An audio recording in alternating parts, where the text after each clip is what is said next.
তো গাইস আপনাদের মাঝে নিয়ে আসলাম আজকে একটা মিনি ব্লগ। তো ঘর থেকে বের হয়ে আমার বন্ধু আশিকের সাথে দেখা। তো আশিক আমার আগে যাইতেছিল তাই তার হুগার মাথায় একটা লাথি মারলাম।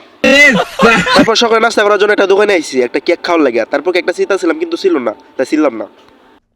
তারপর আবার সিল লইছিলাম, তারপরও চিন্তাছে না, তাই আবার রেখে দিছি। তারপর আমার এরকম কর্মকাণ্ড দেখে আশিক ভাই আমাকে একটা কেকের প্যাকেট ছিলে দিল। তারপর কেকের প্যাকেটটা ছিঁড়া হুইঙ্গা দিবা লাগতেছে না, লাগে ফালাই দিছি। তারপর রাস্তায় হাইটে যাচ্ছে মোটর দিয়ে একটা মোটরসাইকেল খারাপ হয়ে গেছে, আর এটা দেখে মোটরসাইকেল চুরি করার চিন্তা নাই পড়ছে। তারপর বাইকটা চুরি করবে লাগে বাইকটার কাছে আসলাম, তারপর ধরা খেয়ালছি তাই ফিরে বাইরে রাখছে। তারপর আইটার সামনে আমার সেটা দেখতেছিলাম আমাদের হাসুরি চুরির মতো লাগতেছে। তো এখানে দেখে আশিক ভাই মাটি ফুলে খেয়ে আছে। তারপর কাছে এসে বুঝলাম তাকে সাপে কামড় দিছে। তারপর আমি তাড়াতাড়ি করে ডাক্তার কাছে ফোন দিছি। তো ডাক্তার কইছে যে হাফে কামড় দিছে, এর উপরে শক্ত করে বাঁধা রাখতে। তারপর শক্ত করে বাঁধার সাথে সাথে আশিক ভাই মরে গেছে।